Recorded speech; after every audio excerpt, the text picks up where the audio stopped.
লায়লা মামুন ছেড়ে রেখেছে, তাতে কি? তুমি যদি চাও আমি তোমাকে বিয়ে করতে রাজি। কারণ কি লায়লা হয়তো একটু বয়স বেশি, বাট ও সব দিক থেকে পারফেক্ট আমি মনে করি। আমি চাই লায়লা আমার সন্তানের মা হোক, বা আমি যেন লায়লার পেটের যে সন্তান হবে এর বাবা ডাক শুনতে পারি। মামুন যদি লায়লার জীবন থেকে কেটে সংসার করতে চায়, সেটা মানুষ কি বললো এটা তো আমি দেখতে যাবো না। আমি আসলে সুখী আছি কিনা, আমি ভালো আছি, এটি বেটার। মানুষ জাহার নামে যাক। তুমি প্রিন্স মামুনের জীবনে থেকে হয়তো অনেক কষ্ট করতেছো, অনেক মানসিক অশান্তির শিকার হচ্ছে, বাট আমি চাচ্ছি যে তুমি যদি আমার লাইফ রাখার ট্রাই করবো।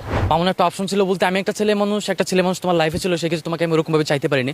তো এখন দেখা যাচ্ছে যে মামুন তোমার লাইফ থেকে পুরোপুরি ডিসকানেক্টেড হয়ে গেছে, তোমার লাইফ থেকে চলে গেছে। সেক্ষেত্রে তুমি যদি চাও, আমি তোমাকে সবার সামনে তোমাকে বউ করে আমার ঘরে নিয়ে যেয়ে আমি আমার সারা জীবনটা তোমাকে নিয়ে অতিবাহিত করতে চাই। পরিবারে মেনে না নিক অবশ্যই নেবে না, কারণ কি লায়লার সাথে মামুনের এমন একটা অকারেন্স হয়েছে, বাট আমি মনে করি একটা বাচ্চা কাচ্চা হইলে একটা সময় না একটা সময় মেনে নিবে। আমি মনে করি যদি একটা সম্পূর্ণ বিবেক সম্পূর্ণ জ্ঞান সম্পন্ন সে যদি চায় তাহলে আসতে পারে। জানি না কার প্রতি কোন অনুভূতি ভালোবাসা কাজ করবে, বাট আমি চাই যে আমার এই ত্যাগ, আমার এই কষ্ট, আমার মনের অনুভূতি দেখে সে আমার কাছে ছুটে আসবে। আসলে টাকা দিয়ে তো সুখ কেনা যায় না। প্রিন্সের টাকা আছে, লালারও টাকা আছে, কই সুখ কি হচ্ছে না। তাকে মনে করেন একটাবার জড়াই ধরে বলতে চাই যে আমি এত